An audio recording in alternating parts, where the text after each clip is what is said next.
Hello everyone, welcome to online class. आज इस video में हम वोकैबुलरी का पार्ट 5 करेंगे। जिन बच्चों ने पहले 4 पार्ट्स नहीं देखे, पहले उनको देख लें। उन वीडियोस का लिंक मैंने डिस्क्रिप्शन बॉक्स में ऑलरेडी दिया हुआ है, तो उसी के साथ ही कंटिन्यू करें पार्ट 5 को। तो मैं सबसे पहले रिक्वेस्ट करूँगा, प्लीज़ इस चैनल को सब्सक्राइब करो, इस वीडियो को लाइक करो और दोस्तों के साथ ज़्यादा से ज़्यादा शेयर करो, ताकि हम इस चैनल को ज़्यादा से ज़्यादा ग्रो करें और अच्छे से अच्छा कंटेंट आपके लिए लेके आएँ। तो स्टार्ट करते हैं फर्स्ट क्वेश्चन में। इस वीडियो में मैंने 10 वर्ड्स दिए हुए हैं जो ईडियम्स, फ्रेजल वर्ब और सिंपल वोकैबुलरी के वर्ड्स हैं। तो आई होप आपको अच्छा लगेगा। तो स्टार्ट करते हैं फर्स्ट से। फर्स्ट वर्ड है हमारा होल्ड स्वे।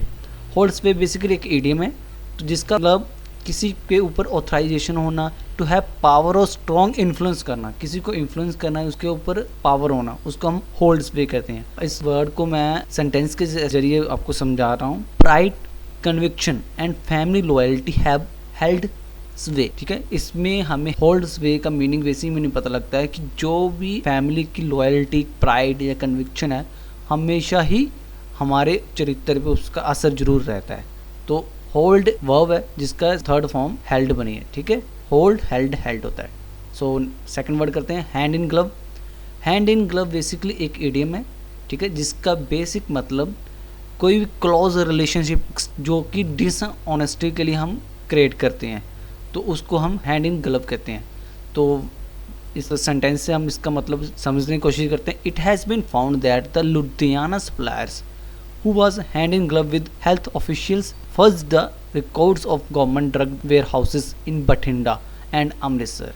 यहाँ पे बताया गया है कि लुधियाना में जो कुछ सप्लायर थे, ये बेसिक न्यूज़ है करंट अफेयर की, कि जो पंजाब में फतेह किट थी जो कोरोना पेशेंट्स को फ्री ऑफ कॉस्ट दी जाती थी, जो कि मिली भगत थी उस सप्लायर और हेल्थ ऑफिशियल्स की, क्योंकि कोई भी जो स्कैम होता है वो गवर्नमेंट ऑफिशियल और जो उसका सप्लायर होगा उनके बीच ही मिली भगत होगी। First the records of government drug warehouses. First का मतलब होता है कि जो कागज़ हैं, जो रिकॉर्ड्स हैं, उनमें मैनिपुलेशन करना। ठीक है, जो वेयर हाउसेस थे अमृतसर और बठिंडा में, उनके रिकॉर्ड्स को मैनिपुलेट किया हेल्थ ऑफिशियल और लुधियाना के सप्लायर्स ने। तो वो दोनों का क्लोज रिलेशनशिप था, तभी ये हो पाया। सो इसका मतलब होता है हैंड इन ग्लव्स का, कि क्लोज रिलेशनशिप जो भी लेकिन डिसऑनेस्ट वे में, उसको हम हैंड इन ग्लव कहते हैं। जो नेगेटिव चीज़ों के लिए यूज़ होगा हैंड इन ग्लव। थर्ड है ब्लो द लिड ऑफ। ये भी एक तरह का इडियम है, ठीक है। इसका बेसिक मीनिंग है पर्दाफाश करना। मतलब लिड ऑफ, अगर हम लिड ऑफ से ही इसको निकालने की कोशिश करें, लिड ऑफ का मतलब होता है किसी को चीज़ को, ढक्कन को, suppose this is a container, तो इसके ऊपर जो जे लिड लगा, इसको हम अगर उठा दें तो ये नीचे दिखेगा, रिवील हो जाएगा, मतलब पर्दाफाश हो जाना। Blow the lid off, the reveal the truth, something, कुछ भी जो हुआ हमें पता लगना, उसको हम ब्लो द लिड ऑफ कहते हैं। सेंटेंस से समझने की कोशिश करते हैं। The New York Times blow the lid off the story. New York Time एक फेमस न्यूज़पेपर है अमेरिका का, ठीक है, जिसने स्टोरी को रिवील किया, उसको मतलब blow the lid off. Next fourth है catch on wrong foot. Catch on wrong foot idiom है। इसका बेसिक मतलब है हक्का बक्का हो जाना, जो सडनली आपके साथ कुछ भी हो उसको हम कैच ऑन रॉन्ग फुट कहेंगे, जिसके लिए आप प्रिपेयर ना हो। To be surprise by something that happen quickly, जो अचानक हो जाए, unexpectedly, because you are not ready for it, जो आप लेकिन उसके लिए तैयार नहीं थे, उसको हम कैच ऑन रॉन्ग फुट कहेंगे। तो एग्जाम्पल से समझते हैं। He was caught on wrong foot during a visit to hospital when some enthusiast withheld the lift at MCH building from patients and staff। इसमें क्या गया कि जो ये एक मिनिस्टर की बात है जो हॉस्पिटल में विजिट करने के गए थे, तो कुछ उनके चाहवान जिन्होंने आगे बढ़ के उनके लिए कुछ करने का सोचा, तो उनके लिए उन्होंने क्या किया, लिफ्ट को रोक दिया, जो कि बिल्डिंग में पेशेंट और स्टाफ के साथ के लिए थी। तो ये अच्छी बात तो नहीं। तो उस समय वो हक्का बक्का हो गया, ये हो क्या गया मेरे साथ। सो कैच ऑन रॉन्ग फुट का मतलब होना हक्का बक्का कर देना, कि अचानक जो भी हो आपको उसके लिए रिकनेस ना हो, तो उसको हम कैच ऑन फुट कहेंगे। नेक्स्ट फिफ्थ है पे हीड टू। ये एक फ्रेजल वर्ब है जो पे से शुरू होती है। इसका बेसिक मतलब है ध्यान देना। बेसिक मतलब है ध्यान देना, ठीक है। पे हीड टू का मतलब होता है ध्यान देना। पे अटेंशन टू, किसी को अटेंशन देना, ध्यान देना, उसको पे हीड को कहते हैं। एग्जाम्पल से समझते हैं, the government is not paying heed to our demands. अगर कोई एम्प्लॉय गवर्नमेंट के अगेंस्ट प्रोटेस्ट कर रहा है, तो अगर गवर्नमेंट उनकी डिमांड्स को ना सुने तो उस फ्रेज में हम यूज़ कर सकते हैं paying heed to our demands, ध्यान ना देना, paying heed to. Next, complacency. Complacency basically एक नाउन है जिसका बेसिक मतलब होता है आत्मसंतुष्ट, अपने अंदर आपको सेटिस्फेक्शन होना, सेल्फ सेटिस्फेक्शन होना, उसको कंप्लासेंसी कहते हैं। Complacency can imperil national security. Complacency, आत्मसंतुष्टता नेशनल सिक्योरिटी के ऊपर डेंजरस भी हो सकती है। अगर हम आत्मसंतुष्ट हैं कि हमने सारा अरेंजमेंट कर लिए हैं, हमारा सबसे बेस्ट है हम, तो उसके वो भी हमारे लिए डेंजरस है। एम्पेरियल का मतलब होता है डेंजरस, ठीक है। सो कंप्लासेंसी का मतलब आत्मसंतुष्ट, self satisfaction. Number 7, tenant. Tenant basically एक नाउन है जिसका बेसिक मतलब होता है सिद्धांत, प्रिंसिपल।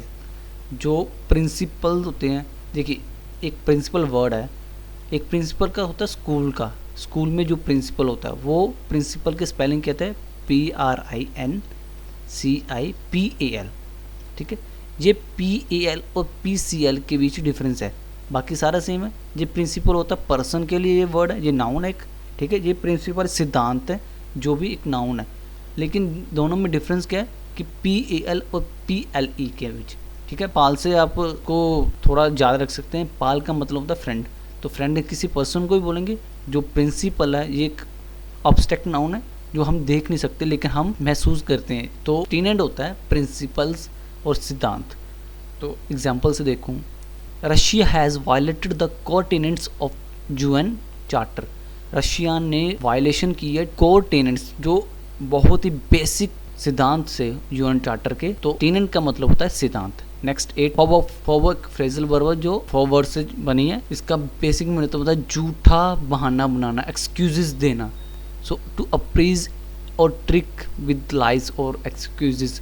जब भी कोई पर्सन, जो भी कोई एम्प्लॉयर से एक्सक्यूजेस बनाता है, मतलब अपने वहाँ से अलग अलग बहाने बनाना, झूठे बहाने बनाना, उसको फॉरवर्ड बोलेंगे। एग्जाम्पल से देखते हैं, well he wants the report ready by tomorrow but I can always फॉर्ब him off with some excuses. हालांकि वो मेरे को कह रहा था कल ही मेरे को रिपोर्ट दो, लेकिन मैं हर बार उसको एक्सक्यूजेस बना के डाल देता हूँ।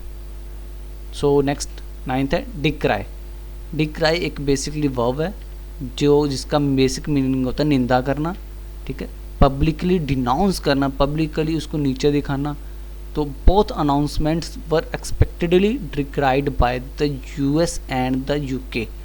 दोनों जो स्टेटमेंट्स है जो रशिया ने यूक्रेन के लिए इशू की थी, दोनों की निंदा किसने की? US ने और UK ने।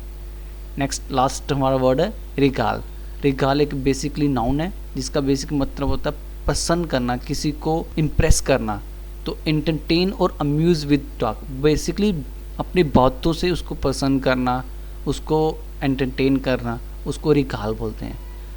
ही regard his audience with his humorous act. इस सेंटेंस में हमने राजू श्रीवास्तव जी की सडनली डिमाइसिस के ऊपर ये सेंटेंस है कि जो भी वो अपनी ऑडियंस को प्रेजेंट करते थे, ऑडियंस उसको बहुत मज़े से सुनती थी, उनको बहुत ही प्यार करती थी।